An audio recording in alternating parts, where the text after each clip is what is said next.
Soy David Adams y os invito a acompañarme en un viaje épico, en el que estudiaremos la creación de 4 imperios y las luchas dinásticas que los desgarraron. Timur, la espada del Islam; Edgar, el rey de todos los ingleses; Atila el Huno y Carlomagno, el padre de Europa, construyeron vastos imperios que dominaron el mundo y terminaron siendo destruidos por rivalidades familiares. En el siglo V, un caudillo bárbaro saquea Europa. Este es el bastión enemigo y se apropia de sus riquezas para financiar su campaña. Muchos creen que recibe un gran pago adicional a cambio de no atacar Roma. Tras su muerte, sus hijos se disputan su legado. Es una lucha de hermanos contra hermanos, dejando un reguero de rivalidades y sangrientas traiciones que pondrá fin a su imperio.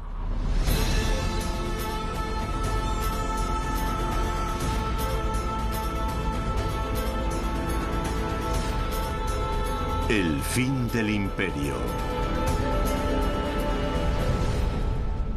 Atila el Huno, el invasor bárbaro.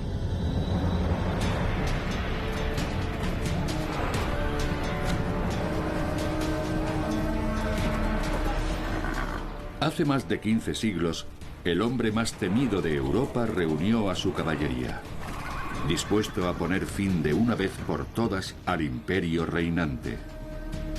Estoy en la gran llanura húngara, en el corazón de la Hungría moderna, la tierra natal de un mítico y temido conquistador que, partiendo desde estas estepas, cayó como una avalancha sobre la antigua Roma. Este es Atila el Huno, conocido como el azote de Dios, por la devastación que causó en las naciones cristianas de Europa. Era un guerrero feroz, al que sus enemigos consideraban un bárbaro. Pero Atila también fue un maestro de la estrategia y un político sagaz. Su poder dependía de una volátil alianza entre las tribus que habitaban el territorio de los hunos. Su talento para alcanzar acuerdos y su destreza militar le ayudaron a construir un imperio extraordinario. Los hunos procedían de Asia Central y en su avance hacia el oeste conquistaron inmensos territorios. En su apogeo, el imperio de Atila se extendía desde el Mar Negro hasta lo que hoy es Alemania. Atila ansiaba poner los cimientos de una gloriosa dinastía, pero la muerte le sorprendió cuando Europa estaba a su merced, y menos de 15 años después, su imperio había desaparecido. Pero en Hungría, en lo que un día fue su gran reino, aún quedan vestigios de su indomable espíritu guerrero 15 siglos después.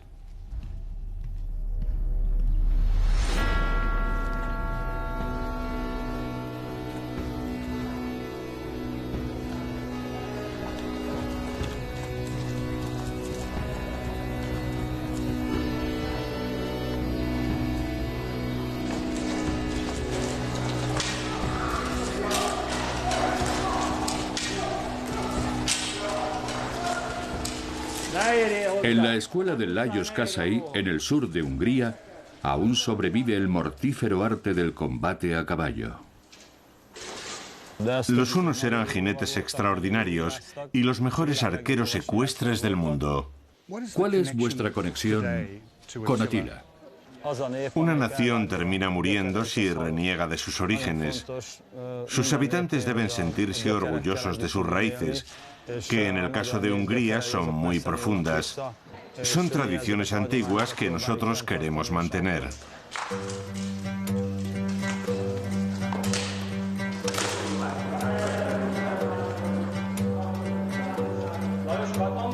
Los hunos vivían sobre sus caballos, se reunían, comían e incluso dormían sobre sus lomos.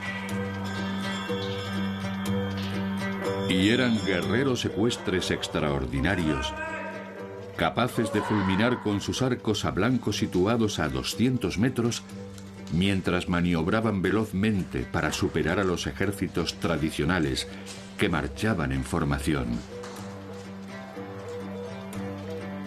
Atila crece inmerso en esta atmósfera guerrera a comienzos del siglo V y aprende el arte de la guerra junto a Bleda, su hermano mayor y su eterno rival. Bleda es salvaje e impredecible, mientras que Atila es mucho más reflexivo. Pero ambos serán educados para convertirse en líderes. Sus tíos, Oktar y Rúa, comparten el poder, una costumbre aceptada por los hunos que en el futuro creará conflictos. Otra de sus costumbres, mucho más radical, es utilizar la guerra psicológica para aterrorizar a sus enemigos. El Museo de Historia Natural de Viena posee valiosas muestras óseas de los antiguos hunos, que indican, como me cuenta la antropóloga Karin Wilske, que a algunos bebés se les vendaba el cráneo para que su cabeza se deformara y tuvieran un aspecto más temible. ¿Qué método utilizaban para deformar el cráneo? Comenzaban en la más tierna infancia, cuando, como en el caso de este recién nacido, algunos de sus huesos aún son flexibles. Vendaban el cráneo con mucha fuerza y mantenían la presión hasta que el niño cumplía los 3 años, lo que hacía que el cráneo creciera muy deprisa y siempre en esta dirección. ¿Es posible que Atila y sus hijos tuvieran esos cráneos alargados? En las monedas que recrean su perfil se aprecia un cráneo muy extraño, que podría ser el resultado de una deformación artificial. ¿Tendrían un aspecto aterrador? Sin duda lo hacían para transmitir una imagen de poder y dominio. Los hunos son hombres curtidos y muy veloces que integran una fuerza militar terrorífica. En el año 434, tras la muerte del rey Rúa, su único tío superviviente, Atila y su hermano Bleda heredan el poder y, siguiendo la tradición de los hunos, aceptan compartirlo, dispuestos a traspasar las fronteras de su nuevo reino. El Imperio Romano ha dominado Europa y Asia Occidental durante más de 4 siglos. Es una de las civilizaciones más avanzadas que el mundo ha conocido. Pero su esfuerzo financiero y logístico es cada vez mayor.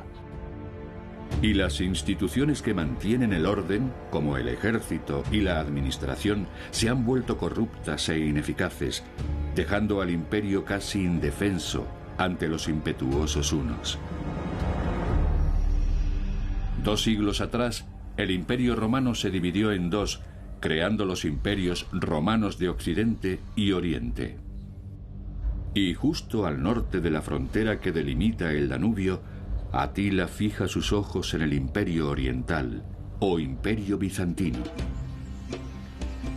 Las relaciones entre los hunos y los romanos sufren constantes cambios. Atila no tiene reparos en comerciar con sus vecinos y a continuación declararles la guerra. Siempre se guía por el interés propio. El Imperio Bizantino se enfrenta a graves disturbios a miles de kilómetros en el norte de África. Y en un movimiento que se convertirá en su tarjeta de presentación, Atila aprovecha la debilidad de su adversario. Y lo hace en Margus, una próspera ciudad fronteriza romana donde hoy se encuentra Poyarevac, en la confluencia del Morava y el Danubio. Un lugar en el que se comercia con los productos de Oriente que llegan al corazón de Europa desde el Mar Negro. Lo que convierte a esta plaza en un objetivo muy tentador. Belgrado, la capital de Serbia, es hoy el puerto fluvial más próspero a este lado del Danubio. Los ingresos generados por Margus son vitales para el Imperio Romano, que lleva años pagando un tributo anual a los hunos para garantizar la paz y evitar la interrupción de sus lucrativas redes comerciales. Pero en el año 435, Atila y su hermano deciden elevar el precio. Atila es un gran negociador y consigue que los romanos acepten un nuevo tributo de 240 kilos de oro. Estos también se comprometen a entregar a los desertores que se refugiaron en su territorio a cambio de la promesa formal de que los hunos no atacarán a sus vecinos. Es casi como fiarse de un chantajista. Demuestra lo mucho que los romanos temen a Atila y a sus guerreros. Y es un acuerdo insólito que será conocido como el Tratado de Margus.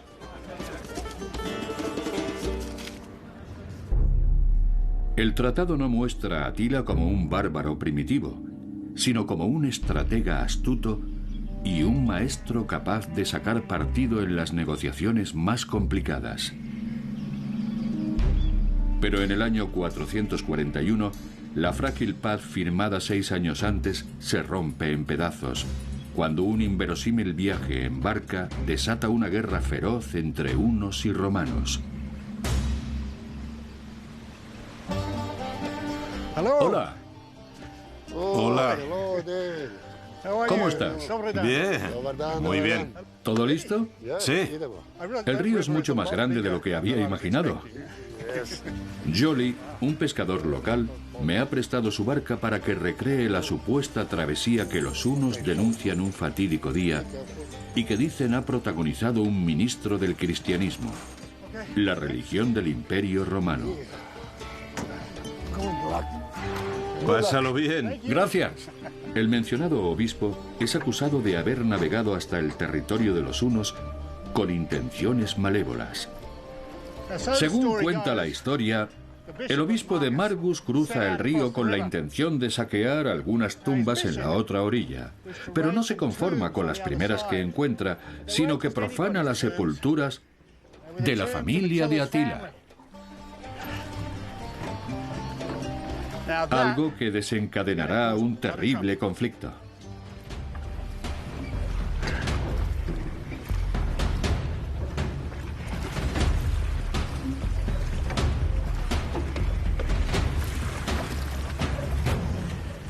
Bleda y Atila se muestran furiosos y exigen la inmediata entrega del obispo.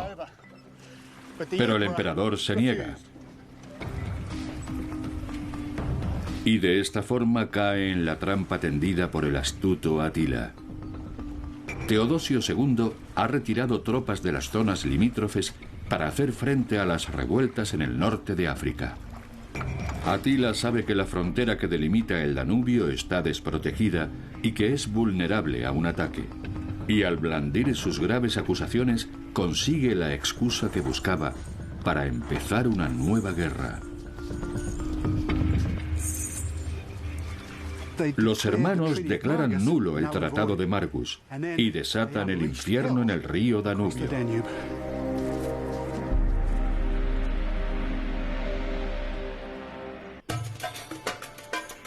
Atila ha convertido a su ejército en la fuerza militar más destructora de su tiempo. Pero además de dirigir a sus tropas con destreza y maestría, ha demostrado ser un extraordinario negociador.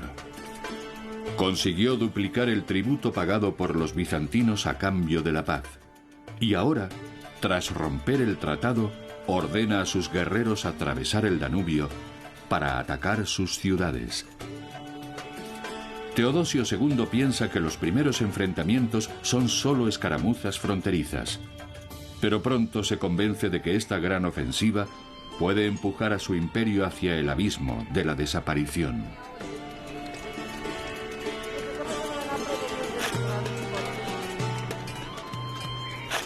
En Viminacium, una de las ciudades fronterizas más codiciadas por Atila,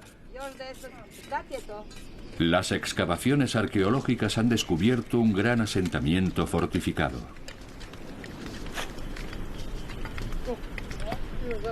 con unas murallas defensivas que no conseguirán detener el avance del implacable Atila.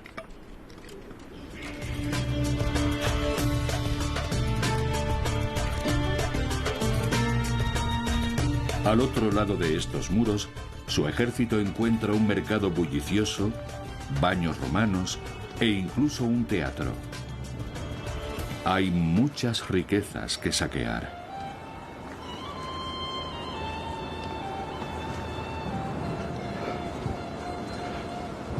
Viminacium es una de las primeras ciudades que atacan Bleda y Atila, y su población es casi exterminada. Aunque parezca increíble, la ciudad será reconstruida, pero otras localidades no tendrán tanta suerte. 100 años después, las crónicas cuentan que muchas de ellas siguen en ruinas y que aún pueden verse esqueletos yaciendo en los campos.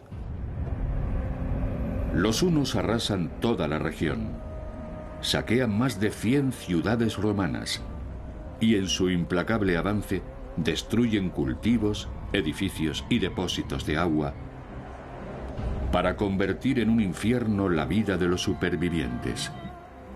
Atila declara: donde pisa mi caballo no vuelve a crecer la hierba. Bleda y Atila hacen retroceder la débil frontera romana más de 200 kilómetros. Su campaña es todo un éxito, pero la rivalidad entre ellos crece casi tan rápido como sus riquezas. Algunos historiadores sugieren que cuando Atila se cerciora de que su hermano no posee su privilegiada visión estratégica, decide acabar de forma brutal con el sistema de jefatura compartida de los hunos.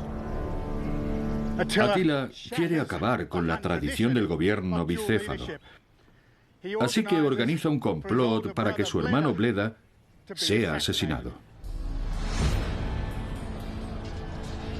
Algunos cronistas sugieren que Bleda murió en el campo de batalla, pero la mayoría sospecha que fue su hermano Atila quien planificó su muerte durante una expedición de caza.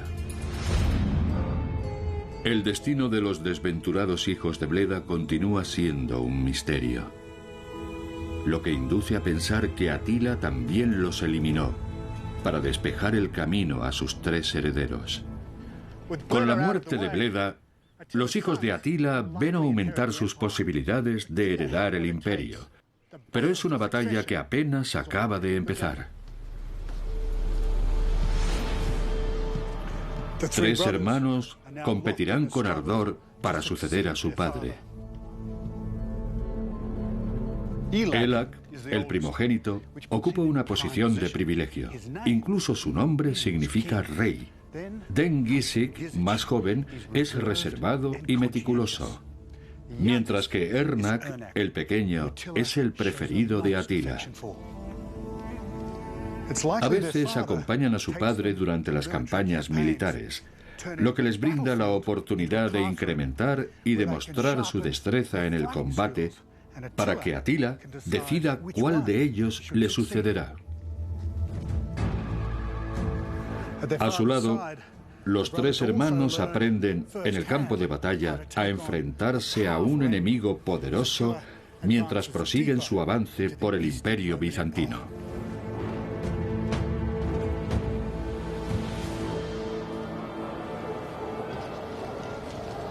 Sus victorias conducen a Atila hasta el corazón del Imperio romano y hasta su último objetivo, Constantinopla, la actual Estambul.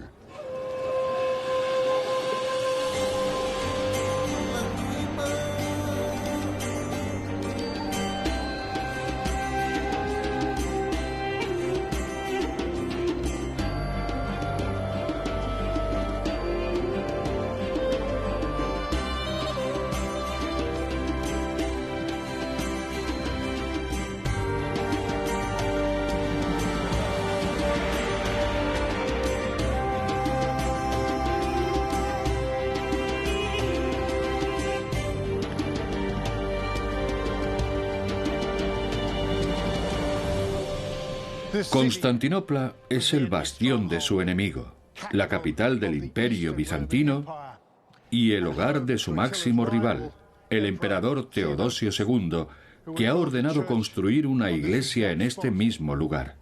Y este extraordinario lugar en el que hoy se alza la incomparable Santa Sofía representa el poder al que se enfrenta Atila, una gran potencia imperial llena de tesoros de los que él desea apoderarse.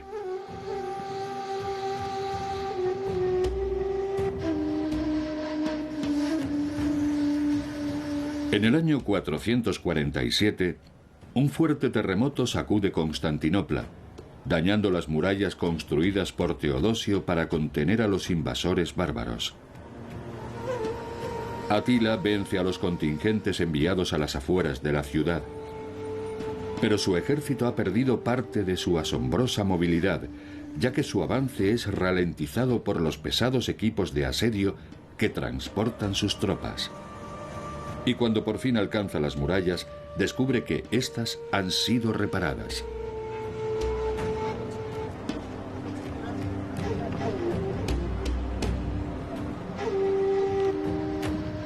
Atila toma una decisión táctica. En lugar de perder tiempo asediando la ciudad, se dedicará a saquear y después a arrasar las localidades cercanas. Teodosio II termina ofreciéndole un acuerdo de paz. Y aquí, en el corazón de la ciudad, los representantes de ambos bandos empiezan a negociar.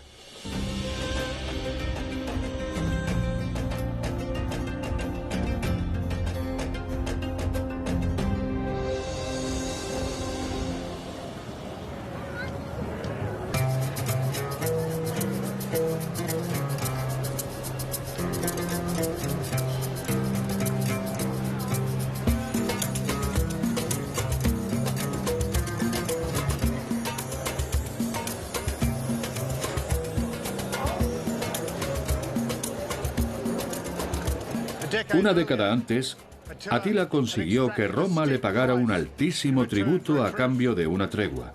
Pero ahora que la ciudad está a su merced, puede pedir la cifra que quiera. Y para salvar Constantinopla y poner fin al conflicto, el emperador aceptará entregarle 1000 kilos de oro anuales, una suma que triplica el tributo que pagó años atrás para garantizar la paz. El nuevo acuerdo convierte a Atila en un hombre muy rico, aunque para él lo más importante es el valor estratégico del oro, que le permite asegurar el apoyo militar permanente de las tribus de su territorio. Sus guerreros luchan con bravura junto a los hombres de Atila a cambio de una generosa recompensa, y esta vez el día de cobro será mucho más alegre de lo acostumbrado. Gracias a este acuerdo abusivo, Atila construye su propio imperio, arruinando a otro.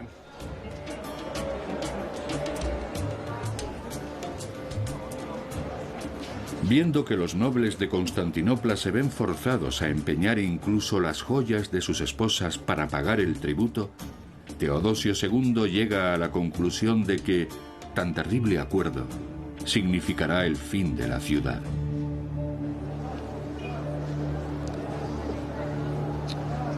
El emperador romano, viendo que sus opciones se agotan, inicia un complot para asesinar a Atila. Su plan es golpear al caudillo donde menos lo espera, en el corazón de su reino, en lo que hoy es Hungría. Este es el lugar donde Atila dirige los asuntos de Estado y recibe a sus invitados. Hoy no queda nada de todo aquello, pero los húngaros siguen reviviendo con entusiasmo su época más gloriosa.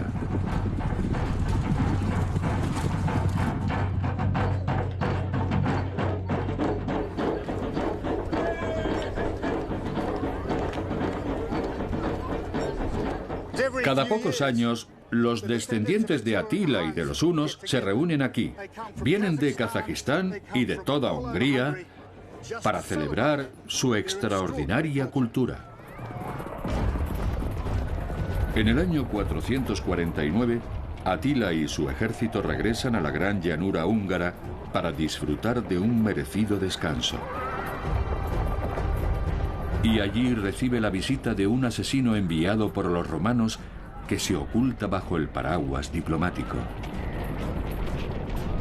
Edeco es el embajador que habla en nombre de Atila ante el emperador bizantino, pero ha aceptado asesinar al jefe uno a cambio de una vida opulenta en Constantinopla. Edeco llega al campamento con los enviados de Constantinopla y un historiador romano llamado Prisco.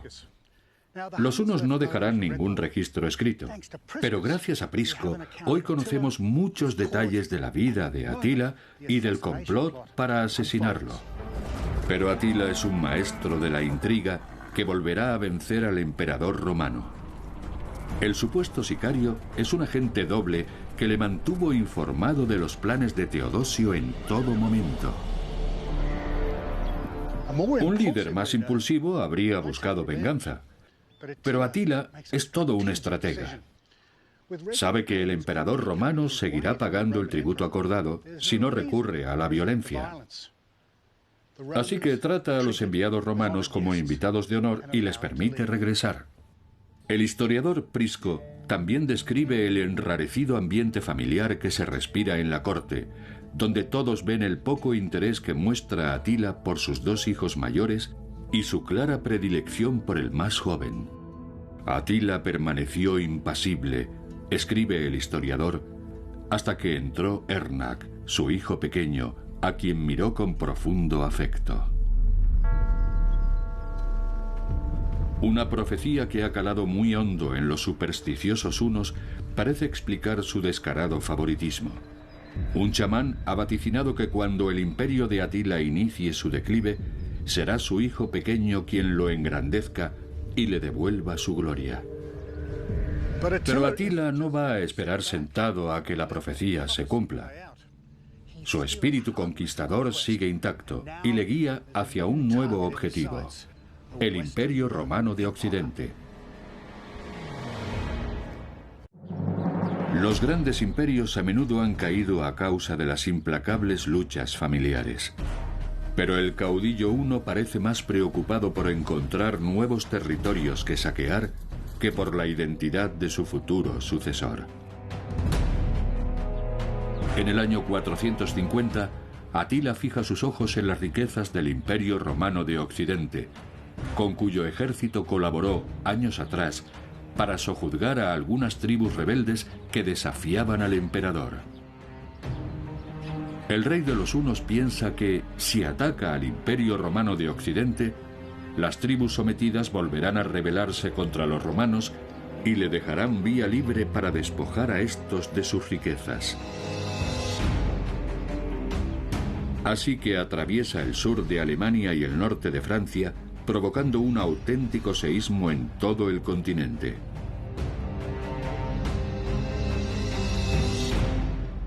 Pero esta vez se enfrenta a un temible rival, el general romano Flavio Aecio.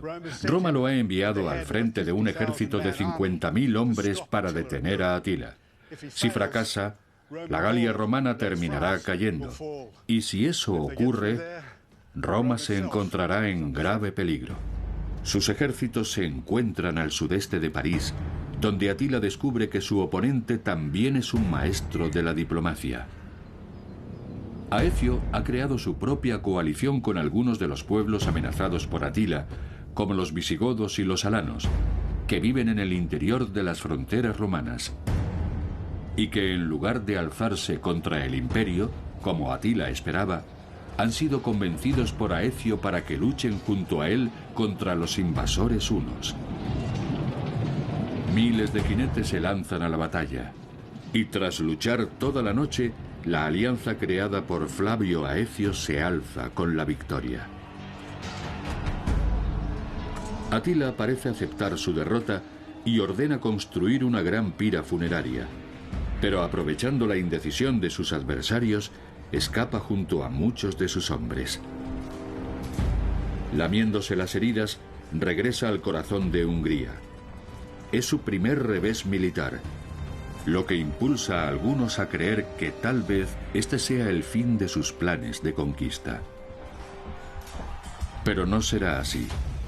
Atila lanza un nuevo ataque al llegar el verano, dirigiendo a sus guerreros en una audaz misión a través de los Alpes para invadir Italia.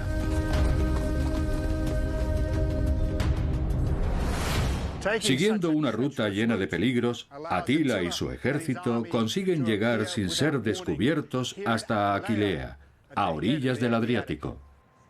Atila conoce muy bien la legendaria importancia estratégica de esta ciudad portuaria. Aquilea está conectada con todo el territorio imperial a través de una magnífica red de carreteras. Y es la última línea defensiva que impide que los bárbaros penetren en el corazón del Imperio Romano de Occidente. Hace ya mucho tiempo que el mar se retiró de este puerto, pero en el año 452 sus bulliciosos muelles están repletos de barcos mercantes. Atila desciende de los Alpes, ansioso por obtener su recompensa, y tras sitiar la ciudad, lo destruye todo. Aquilea es por entonces una de las grandes ciudades del mundo. Su población alcanza los 100.000 habitantes. Pero los invasores arrasan sus calles y edificios y asesinan a todos sus pobladores. El ejército de Atila incendia la ciudad. Y todo indica que, en esta basílica, una viga enorme cayó del techo y quemó este mosaico. Para mí, esto es historia viva. Es como si pudiéramos vivir el horror de aquel fatídico día a través de las marcas que dejó el fuego.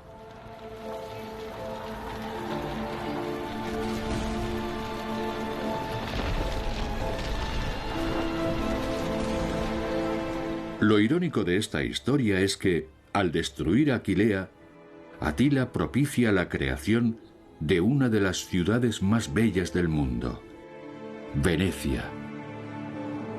Viendo que Atila avanza, arrasándolo todo, los supervivientes huyen hacia el oeste y se refugian en una serie de islas periféricas, donde terminarán construyendo la ciudad flotante. Aquilea marca el comienzo de una campaña militar feroz. Atila deja atrás sus ruinas humeantes y pone rumbo hacia el oeste. La victoria sobre el Imperio Romano de Occidente parece inevitable.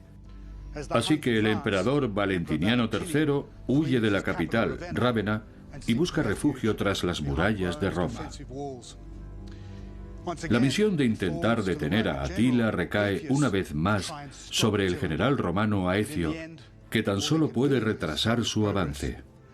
Atila está a punto de derribar al poderoso imperio que ha dominado el continente durante siglos. Pero antes de atacar Roma, acepta reunirse con un enviado del emperador. El hombre elegido para tan delicada misión es el Papa León I, que suplica a Atila que perdone a Roma y a lo que queda de su imperio. El rey Huno accede a regresar a casa, supuestamente impulsado por un temor reverencial por el hombre santo que le ha implorado clemencia. Pero hay otros motivos más terrenales que pueden explicar la decisión de Atila. La hambruna y la malaria están asolando el norte de Italia y pueden diezmar su ejército si continúa avanzando hacia el sur. También se especula con que el Papa no llegó con las manos vacías y que antes de retirarse, Atila recibió un pago muy sustancioso por perdonar a Roma. Atila roza la cincuentena y celebra el regreso a su tierra húngara contrayendo matrimonio. La madre de sus 3 herederos es su esposa favorita, pero se ha casado cerca de 50 veces con mujeres de distintas tribus para reforzar sus alianzas políticas. Su prometida pertenece a una tribu germánica y Atila festeja sus esponsales con una descomunal celebración que tendrá un trágico final.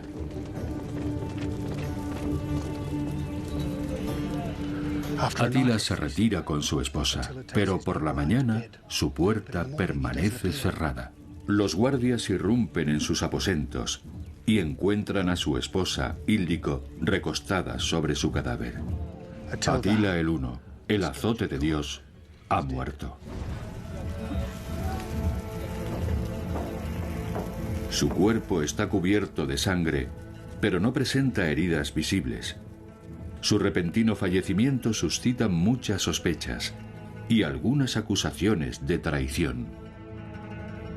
Muchos proclaman que ha sido asesinado. Pero los que pasaron junto a él sus últimas horas recuerdan que aquella fue una celebración salvaje, que Atila había bebido mucho y que se retiró aquejado de una abundante hemorragia nasal. A menudo la explicación correcta es la más simple, y es muy probable que Atila se desmayara y se ahogara con su propia sangre. Atila muere en el año 453, y a la celebración de su matrimonio le sucede su funeral.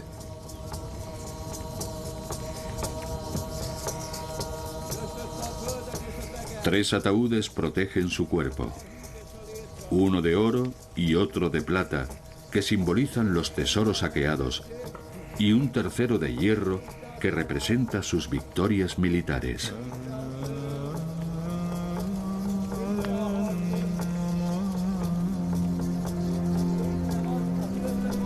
Durante las exequias, sus jinetes lloran su pérdida.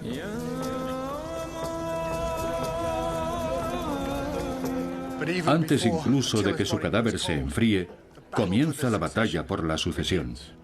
Atila unió a innumerables tribus con su extraordinario carisma. ¿Pero tendrán sus hijos la capacidad necesaria para mantener unido su imperio?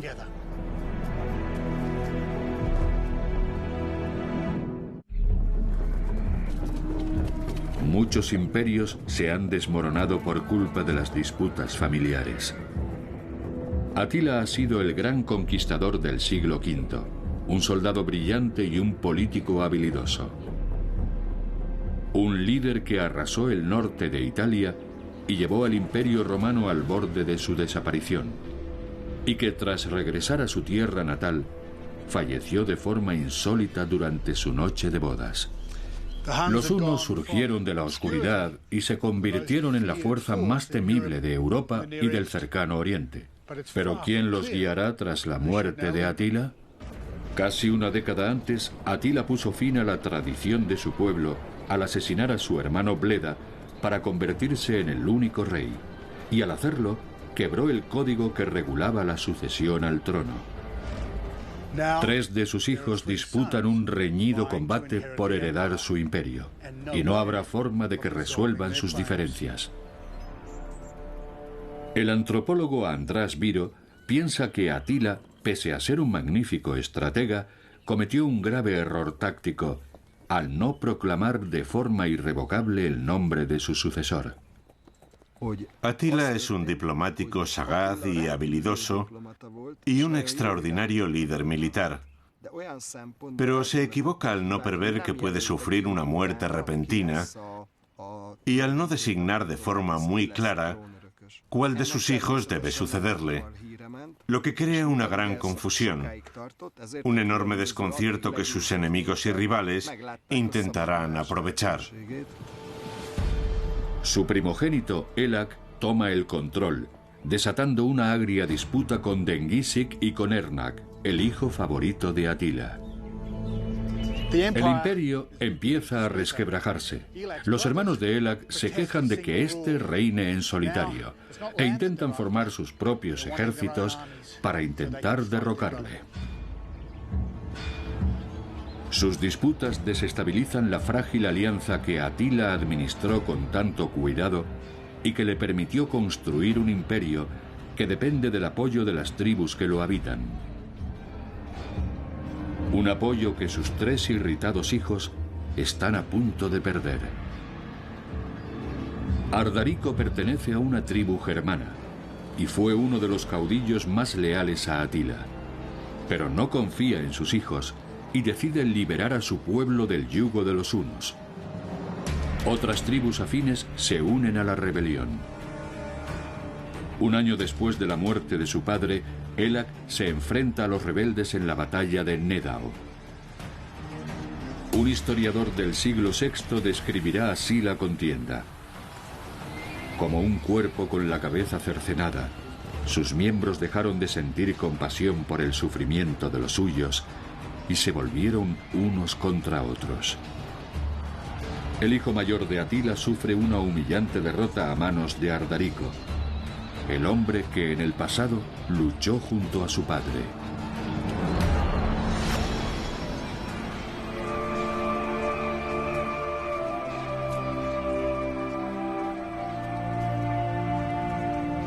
$30.000 hunos pierden la vida, entre ellos su líder Elac, a quien su antiguo aliado da muerte con su espada. La batalla del río Nedao marcará el fin de una era. La gran alianza tribal de los hunos se ha roto para siempre. El imperio ha sufrido un golpe terrible tan solo un año después de la muerte de Atila. Pero sus dos hijos supervivientes no se rinden, y el mayor, Dengisik, intenta negociar un acuerdo con el imperio bizantino. Pero el emperador romano, consciente de que ya no se enfrenta al temible Atila, rechaza su propuesta. Dengisik monta en cólera y moviliza su ejército para aplastar a sus enemigos en el campo de batalla. Dengisik no posee el talento militar de su padre y es derrotado con facilidad. Los romanos lo decapitan y después transportan su cabeza hasta Constantinopla, la capital del imperio, y la cuelgan justo aquí, sobre esta puerta, para que todos la vean. 20 años atrás, Atila penetró en Constantinopla y negoció un sustancioso tributo para financiar su imperio. Pero la muerte de su hijo se convertirá en un sombrío recordatorio del declive de su imperio. Solo queda Ernak, su hijo menor, que viéndose incapaz de restaurar el poder, como vaticinó la profecía, suplica al emperador romano que le permita establecerse cerca del Danubio para vivir en paz. Y así, solo 2 décadas después de la muerte de Atila, su saga familiar desaparece de las páginas de la historia. La desintegración del imperio de Atila fue tan rápida y completa que apenas quedó rastro de él.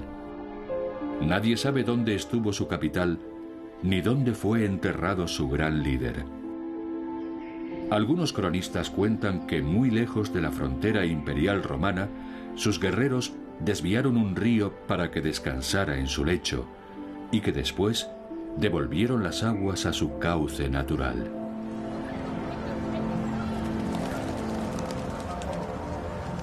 Puedo entender que exista esa leyenda que glorifica a este hombre extraordinario y que asegura que el lugar donde descansa permanecerá intacto durante toda la eternidad.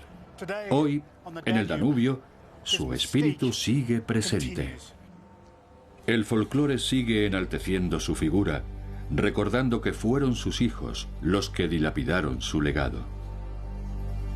Pero antes de dar su imperio por desaparecido, merece la pena recordar la profecía que anunció que Ernak, su hijo menor, restauraría su gloria pasada.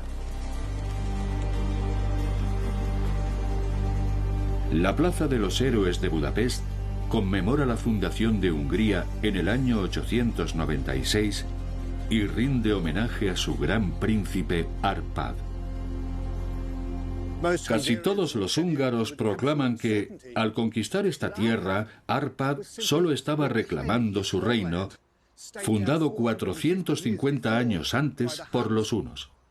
De hecho, la mayoría piensa que Árpád era descendiente directo de Atila. Árpád dijo una vez: la tierra entre el Danubio y el Tisa fue el país de mi antepasado, el poderoso Atila. Lo que podría hacernos pensar que la profecía llegó a cumplirse y que Ernak, su hijo menor, consiguió reinventar su imperio, llevando una vida tranquila y transmitiendo su linaje para que años después la dinastía de Árpád fundase Hungría. Si esto es lo que ocurrió, tal vez el legado de Atila aún siga vivo entre nosotros.